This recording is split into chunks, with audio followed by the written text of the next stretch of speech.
오늘은 재테크 빌드업을 해보겠습니다. 저는 이미 대학교 때부터 해오고 있는 작업인데 당연히 상황이 달라지면 그때그때 계속 수정을 해오고 있는 작업입니다. 아마 재테크 초보시라면 이런 작업을 해보지 않았을 거라고 생각이 듭니다. 먼저 재테크에도 마스터 플랜을 세워야 합니다. 인생의 마스터 플랜도 중요하지만 재테크에도 마스터 플랜이 있어야 되는 겁니다. 내가 달성하고 싶은 최소한의 수준을 한번 정해보는 게 필요한 거죠.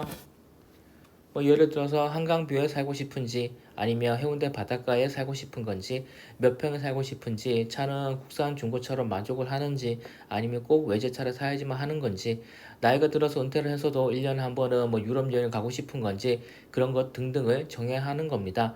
그러기 위해서는 얼마의 자산이 필요한지를 체크를 해야 되는 거죠. 그 다음으로는 지금의 수입과 지출을 파악을 해야 됩니다. 얼마를 벌고 얼마를 쓰는지 정확하게 체크를 하는 게 필요하죠. 저 같은 경우는 이런 단위까지도 맞춰서 가계부를 쓰고 있습니다. 당연히 자기의 자산이 얼마인지 그리고 자산 중에서 부채가 얼마인지 자본이 얼마인지도 체크를 해야 합니다. 부동산은 얼마고 동산은 얼마인지도 체크를 해야 하는 거죠. 집이 없는데 무슨 부동산이냐 이런 말을 할 수도 있겠지만 월세로 산다고 해도 부동산 체크를 해야 되는 겁니다. 예를 들어서 월세로 산다면 월세로 원룸에 살고 있는 그런 사람이라면 그 보증금이라도 부동산 잡아두는 게 좋은 거죠. 왜? 우리는 언젠가 부동산도 여러 채 가질 사람입니다. 그러니까 미리미리 부동산과 동산 나눠서 생각하는 습관을 들여두는 게 좋겠죠. 예적금은 얼마인지 월급이나 기타 수입 그러니까 배당금이나 연말정산 얼마 정도 되는지도 다 체크를 하셔야 됩니다. 지출 같은 경우는 온갖 부대 비용, 온갖 지출을 다 감안해서 살아야 되는 거죠.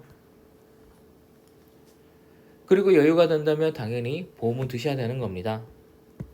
저는 어머니가 나이가 있으셔서 장교로 월급을 받자마자 바로 어머니 이름으로 실손보험을 가입을 했습니다. 그리고 특약으로 치매를 빵빵하게 보장하는 설계를 해뒀고요. 왜냐하면 제 생각으로는 제가 외아들인데 만약 어머니가 치매라도 걸려버리면 저희 재산 활동에 엄청난 타격을 주는 거죠.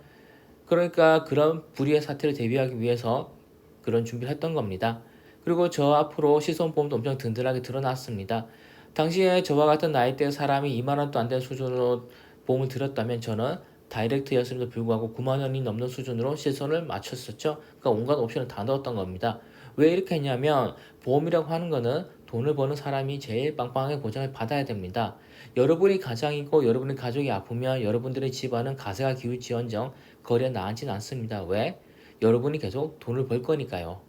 하지만 여러분이 가장인데 여러분이 아파서 돈을 못 번다면 바로 여러분의 집안은 거덜나는 겁니다. 그래서 꼭 돈 버는 사람의 보험을 제일 빵빵하게 설계해 주는 게 첫 번째입니다. 그리고 이거는 추가적인 건데 소득의 10% 적립을 한번 도전해 보시기 바랍니다.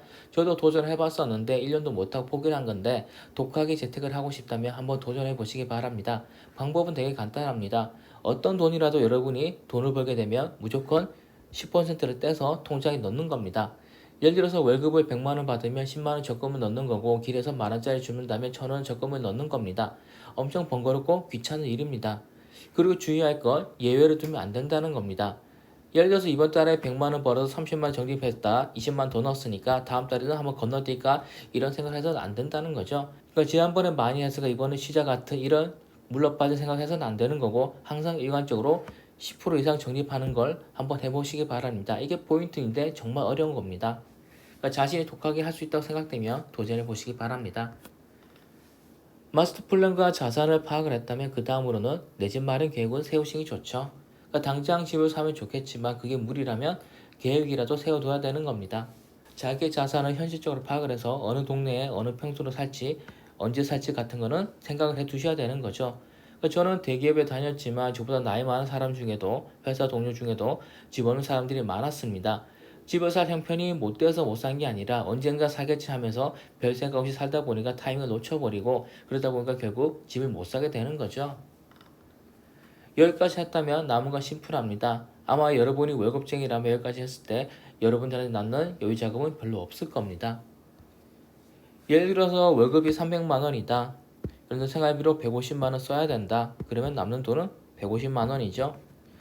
그리고 집 살 때 2억 원 넘게 대출을 받아야 될 테니까 보금자리로는 한다 그래도 한 달에 100만 원 정도는 원리금 상환을 해야 됩니다. 그러면 남는 돈이 50만 원이 되는 거죠.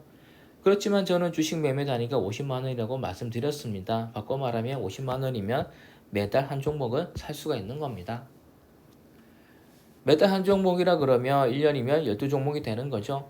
만약에 저 같은 경우라면 식스 종목도 하나 사고 신고가 돌파 종목도 하나 사고 메타버스 한 종목 사고 우량성장 한 종목 사고 하는 식으로 모아 나갈 겁니다. 다양하게. 이런 식으로 투자를 하면 수익금이 생기겠죠. 이런 하락장이 아니라면 저는 저희 주식 매매 방법으로 수익을 낼 수 있다고 생각을 합니다. 그러면 수익금 모으는 계좌를 따로 만드는 게 또 중요합니다. 이게 포인트인데 한 계좌에 계속해서 투자를 하면 안 되고 매도를 했다면 수익금만큼은 따로 모아두는 거죠. 50만원짜리 주식을 사서 55만원 팔았다 그러면 50만원 그냥 놔두는 거고 5만원 따로 모아두는 수익금 계좌를 만드는 게 좋습니다. 그리고 그 수익금 계좌에 돈이 또 모이면 몇십만원 모이면 또 그걸로 재투자를 하는 거죠. 예를 들어서 매달 50만원씩 사모았는데 그래서 1년 지나서 수익금이 50만원이 되더라.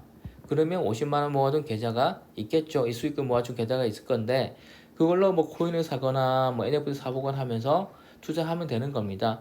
어차피 수익금을 사는 거기 때문에 혹시라도 손실을 보더라도 우리는 크게 스트레스 받거나 신경이 안 쓰이게 되는 겁니다. 왜? 나는 집도 있고 주식도 본 계좌가 있고 코인이나 NFT는 수익금으로만 돌린 거니까 멘탈 관리하는데 훨씬 수월해지는 겁니다.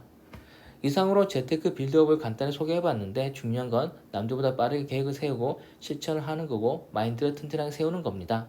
아직 빌드업을 안 하셨다면 지금 바로 도전해보시기 바랍니다. 감사합니다.